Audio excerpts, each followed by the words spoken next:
G'day guys, welcome back.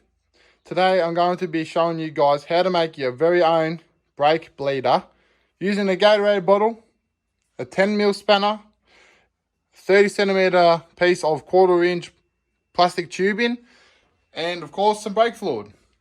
Let's get into the video. So all you're going to need to be able to bleed your brakes is a 10mm spanner for me, just a 10mm spanner. Going to be needing some brake fluid. I'm using this Bendix Premium .4 brake and clutch fluid, 1 litre. That's fine. That's all you need. Doesn't matter what brand, as long as you got brake fluid. That's important.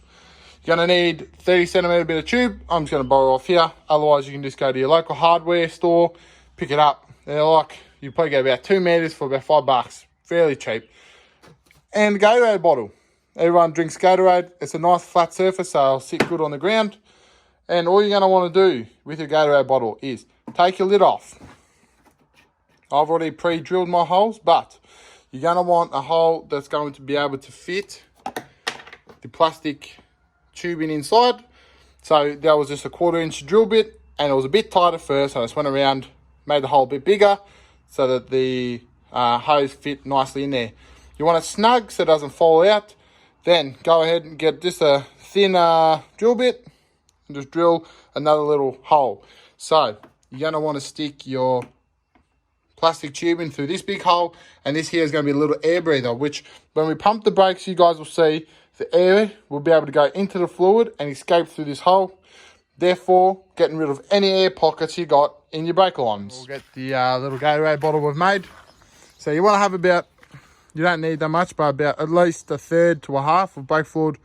And what's going to happen is the air in the lines is going to be pushed down the tube with the fluid and forced out through the air in the bottle.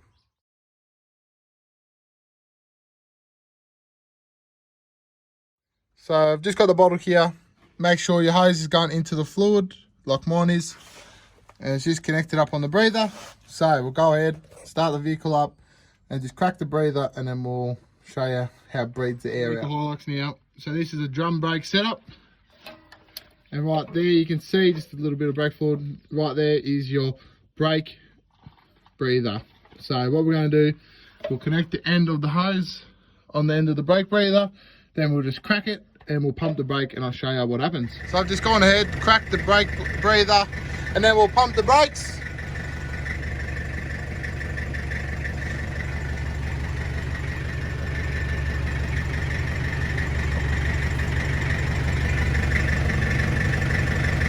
As you can see, the fluid coming out, and there's a couple of air bubbles in there.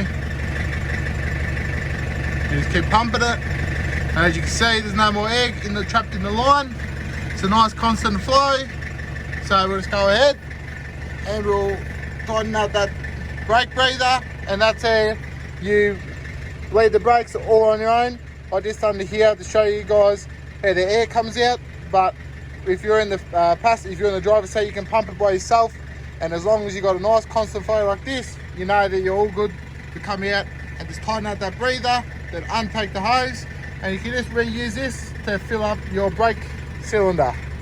So I'm just going to use the Bendix Ultra Premium brake and clutch fluid. This one is pretty good. It's just a 1 litre container.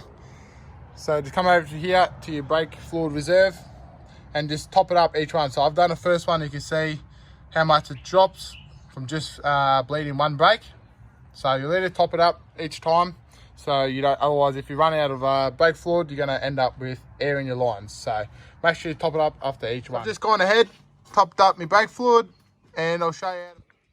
Right guys, so these are the front brake calipers here, and as you can see, that's your brake line there, and just up here is your brake breather. Now you've got a little rubber breather seal, which mine is perished, but anyways, we'll go ahead and we just have to pull that off. Oh, mine's broken. I might have to get a new replacement for that, but usually they should just come off. This is why you don't drive in mud, guys. It'll perish everything you have. But anyways, once you pulled that off, as you can see, you got your breather there. So we'll connect that hose up there and go from there. Well, yeah guys, just crack the breather. Make sure your tube's in the brake fluid again, otherwise it won't work properly. So So we'll go ahead, start it up, pump the brake fluid through. So I'll start up the old Hilux, get the master cylinder going.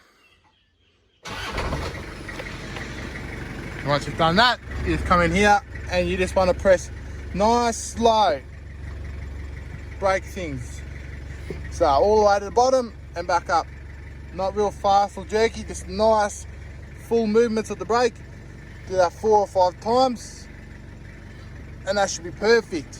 You start feeling a bit of a resistance and that's great. If you've done it right, you'll see that the hose is still in there, the brake fluid's come up, and if you have a look in that line, there is no air bubbles, so you know you've done it right. So before you go ahead and disconnect your hose, make sure you've got no air bubbles in there. As you can see, it's a nice full fluid. All the hose is full of brake fluid, no air bubbles. That's just a little bit where the hose is sitting on the bottle. And before you disconnect off your breather, make sure you crank it up nice and tight. We've just done the brake breather back up, so we're all right to go ahead and pull. You're going in, just make sure your bottle doesn't fall over. And yeah, that's it. We'll go ahead and do the last side, which is the right hand front side, closest to the master cylinder. But there guys, now that we've finished bleeding all 4 brakes, just come in here and top up your brake cylinder. Make sure it's got plenty of brake fluid, and as you can see, it's on a bit of a hill here, but it is up to the max. We'll just put a little bit more in. There we go. And that's it guys, up to the max, fill it up. Make sure you put your brake cap back on. So go ahead, stick that back on, make sure that's on. You don't want brake fluid going all over your car. If you have spilt any brake fluid at all throughout your car, make sure you go up, get a bit of brake cleaner and spray it, because any brake fluid that hits your paint is just going to literally rip it off. So I've got the old Luxie here, not too worried about the paint, but I'll still go ahead. I spilt a little bit on this front side and just go a bit of degreaser or brake cleaner and go and clean it all up. Thanks guys.